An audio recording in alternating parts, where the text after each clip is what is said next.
Sabine, le bateau de Georges Brassens, c'est toujours à 7. Oui. Mais ce qu'il y a de formidable, c'est que son bateau imaginaire, les copains d'abord, lui, continue toujours et partout à naviguer dans les cœurs. Dans le monde entier. Laurent, vous êtes toujours en mer ? Mais oui, Georges et Sabine, en mer, simplement dans le bassin, pas très loin de vous, mais juste pour vous montrer une belle image avec, grâce à Annick et son pointu. Regardez le canal Royal comme il est beau, et ça nous permet de rendre hommage à tous ceux qui rament sur leur pointu, eux aussi. Et puis au gréement languedocien, une très belle association qui a armé 7-8 bateaux pour vous ce soir, pour ces escales. On va essayer de pas faire de grabuge ici parce qu'il y a quand même du monde. Une association dont le président Daniel Mikalev vous permet, grâce à ce petit livre, de faire les différences entre tous les gréements latins, toutes les voiles latines qui existent sur le bassin méditerranéen, vous permettent de tout savoir sur la construction et sur la navigation avec ces bateaux. Ça, c'est fait et sans dommage jusqu'à présent. Ah, j'aperçois un bateau que je voulais absolument vous montrer. Un bateau qui ressemble presque à un radeau. C'est l'Éco-Tank. Regardez, c'est celui-ci, là, juste devant. Attention, on arrive. Oh là là, qu'il y a du monde. L'Éco-Tank, qui est très pratique dans les eaux portuaires, dans le canal du Midi notamment, et sur les temps de taux. Il permet simplement d'aborder les bateaux pour faire du nettoyage, nettoyer les cuves. Vous savez qu'il y a beaucoup de pollution à bord. Voilà, ça, c'est important à signaler. Et puis, il y a les joutes ici à 7. Alors, je sais que c'est une tradition et on s'y met très tôt. Il y a des jeunes qui sont près de vous, je crois, mais qui n'ont pas de bateau parce qu'elle est froide, l'eau. Et ils sont sur les chariots, Georges, c'est ça ? Ben, je les aperçois pas encore, mais c'est-à-dire qu'il y a quand même pas mal de monde. Alors oui, voilà, ils s'entraînent. C'est-à-dire, au lieu d'être sur une barque, c'est un chariot et c'est des jeunes qui s'entraînent déjà pour les futures bagarres de l'été. Pour la Saint-Louis. Ouais. Faudra qu'on essaye quand même. Faudra qu'on essaye. C'est ça, moi je tracte le chariot pendant que vous joutez. Ouais, c'est ça. Sabine, on va s'enfuir tout au nord du continent américain, au Canada et plus précisément au Québec. Oui, absolument. Alors là, Gilles Ragris, vous allez le voir, a déployé toute une batterie de caméras au pied de Québec-Ville, sur le fleuve Saint-Laurent, en plein hiver, pour nous faire partager un événement extraordinairement populaire auprès de nos voisins québécois. Ce qu'il faut garder à l'esprit, c'est qu'au Québec, en plein hiver, la température peut faire des pointes à moins 40. Mais ni le froid, ni les glaçons ne sont capables d'effrayer des compétiteurs, parmi lesquels une équipe française, qui sont très motivés, qui sont prêts à fournir un effort physique particulièrement intense pour gagner l'épreuve. De quelle épreuve s'agit-il ? Je vous laisse la découvrir, vous allez voir, c'est une épreuve complètement folle.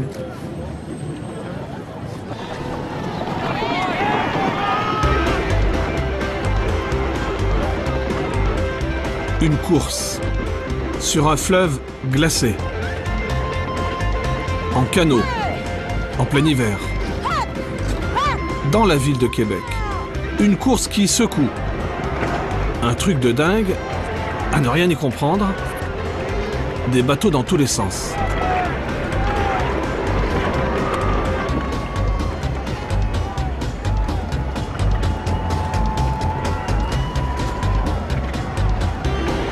Et au milieu de cette folie, une équipe de Français venue s'éclater au Canada.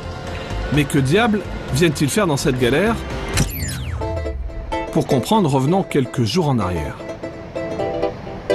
Mon pays, ce n'est pas un pays, c'est l'hiver, disait la chanson.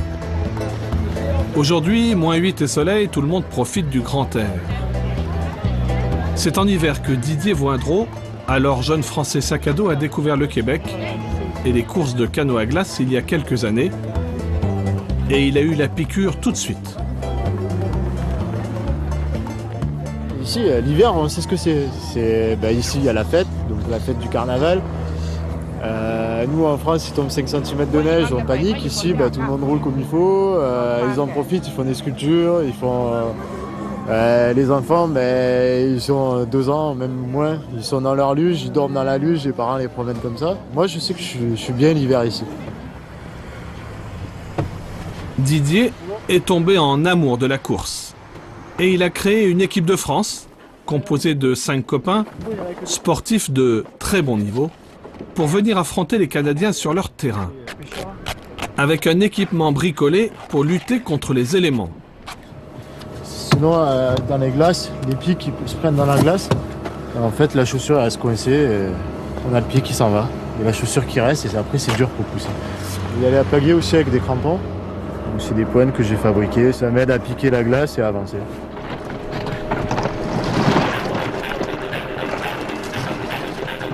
Le canot à glace, c'est souvent sur la glace. Séance d'entraînement technique de la trottinette. Une jambe dedans, une jambe dehors qui pousse.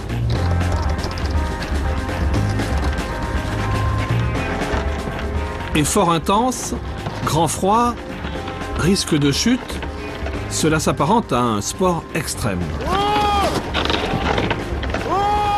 Et le canot à glace, ce n'est pas toujours sur la glace. Jusqu'au dernier instant, on ne connaît jamais les conditions. Il y a aussi l'eau libre du Saint-Laurent. Et là, il faut enchaîner avec les avirons. Bref, un sport de givré. C'est vrai qu'au départ, on a un peu la crainte. Quand on voit ces monticules de glace arriver vers vous, j'exagère un peu, mais on a l'impression quand même, ça fait comme des gros icebergs qu'il faut affronter, quoi. Et ça fait toujours peur. On est à fond dans le canot, on est soudés. C'est pas chacun pour soi. C'est pas un sport individuel. Il faut être solidaires les uns des autres. Voilà.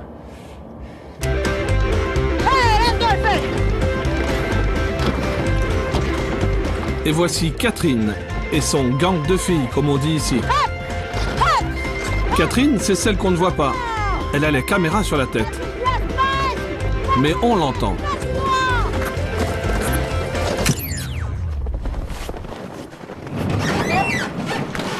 Deux jours avant la course, Catherine avait rendez-vous dans son garage à Québec avec Karl. Il est chargé de donner la bonne glisse, de farter le bateau comme une paire de skis. On est prêts pour le départ?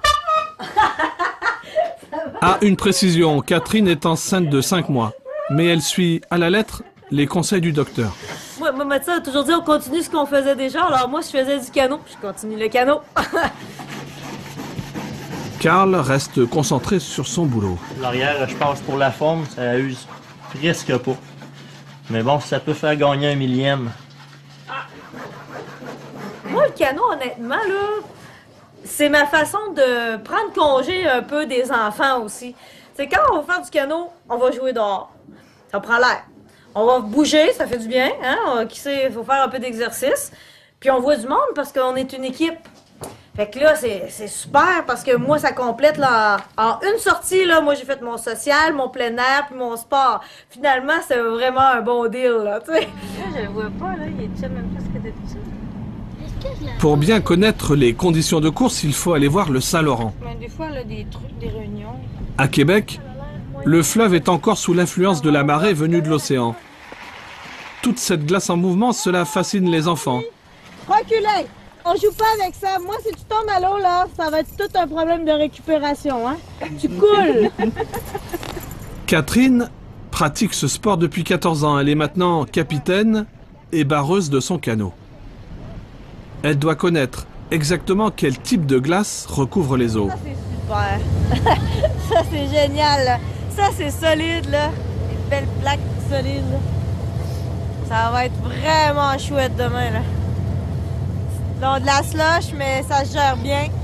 De la slush, pour nous, c'est une glace qui est concassée, qui est toute molle, qui porte pas quand on pousse, ça cale. Et voilà Jean Anderson. Encore une fois ultra favori, il est vainqueur à Québec chaque année depuis 2004.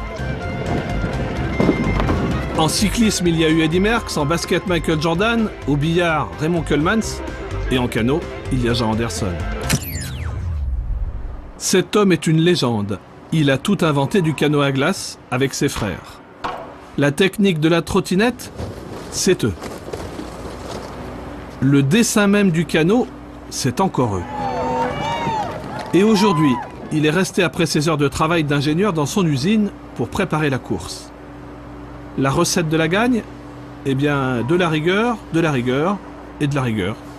Nous autres, cette année, on a beaucoup axé aussi sur l'alimentation, manger plus.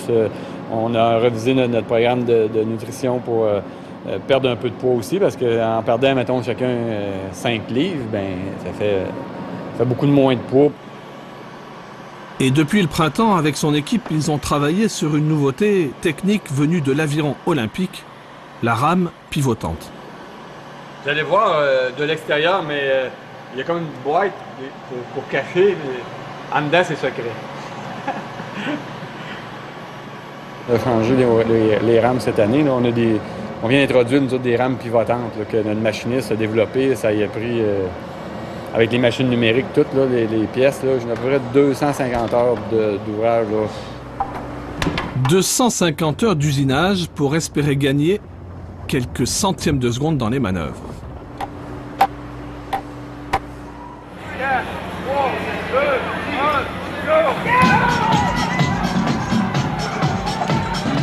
Le canot, c'est un peu la Formule 1 du Saint-Laurent.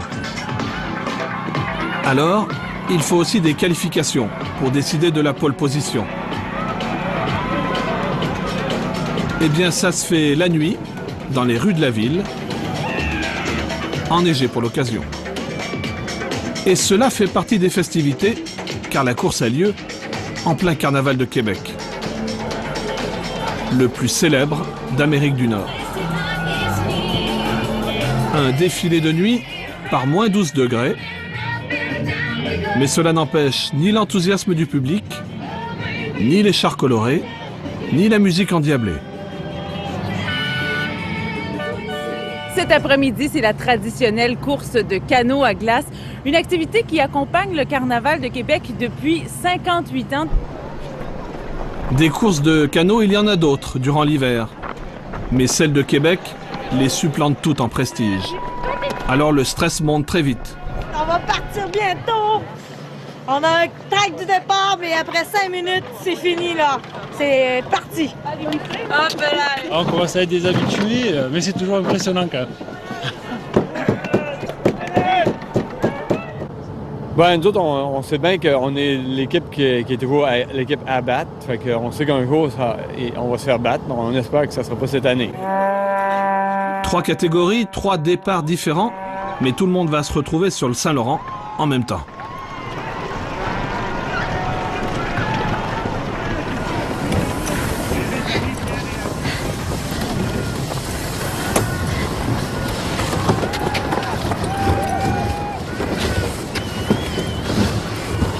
Pour les Français, problème technique au bout de 2 minutes seulement. Un tollé, la tige qui maintient un des avirons, a cassé net.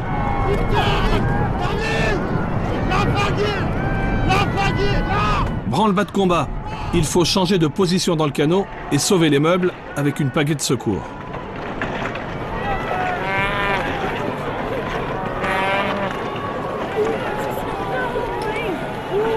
Le but, pour tous les barreurs comme Catherine, essayait de lire le fleuve, de trouver les veines d'eau libre. Car à la rame, on va toujours plus vite que sur la glace. Actuellement, mes amis, vous avez le plus beau spectacle de canot à glace que vous ne pouvez pas avoir. C'est fantastique actuellement sur le fleuve. La course consiste à traverser le fleuve et revenir. Mais en passant forcément par les touches. Des bouées obligatoires qu'il faut contourner ou même toucher.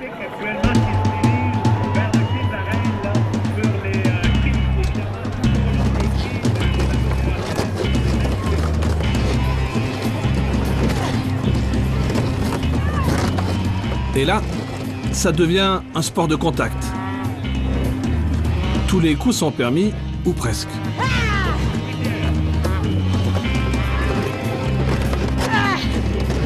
Mais rassurez-vous, personne ne finit dans le fleuve.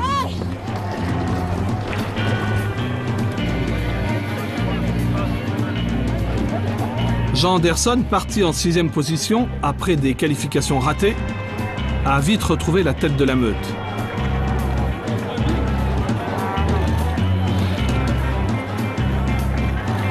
Ce jour-là, la course n'a pas traîné, aucune grosse concrétion de glace pour ralentir les concurrents. Moins de 30 minutes pour les plus rapides. Alors finalement, c'est un sport très simple. Une cinquantaine de canots s'élancent et l'équipe de Jean Anderson gagne toujours à la fin. Catherine, elle, prend la 6e place chez les femmes et les Français terminent 12e sur 20 dans leur catégorie. Ils terminent surtout au bord de l'épuisement. Laissons-les reprendre leur souffle. Catherine, elle, termine comme elle est partie, heureuse.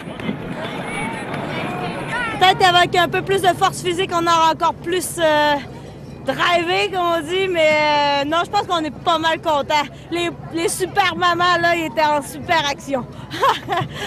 Non, ça n'avait pas trop mal sorti, c'est dommage à la sortie. Si on n'aurait pas cassé, on aurait pris au moins 5-6 places de plus. Parce que tous, ils étaient tous coincés dans un paquet.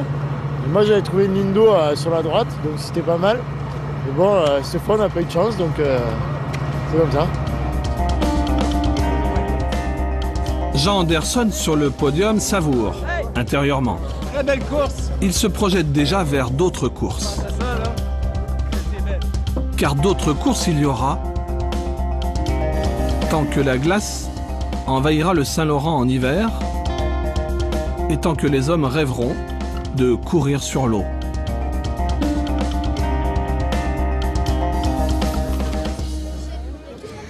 Sabine, vous avez remarqué qu'il y avait 3 concurrents sur le bateau français qui avaient un peu un accent d'ici. Absolument. Le 7, ils appartiennent à une association qui s'appelle Cetaram. Oui. Cette association a été montée par une femme qui a été championne de France, championne d'Europe, championne du monde d'aviron. Et Cetaram fait naviguer ici tous les jours environ 400 personnes. C'est une association qui regroupe à peu près 400 personnes. C'est pas mal quand même. C'est pas mal. Cette femme, c'est Annie Carto. Vous avez oublié de donner son nom quand même. Bravo. C'est vrai, il faut la saluer.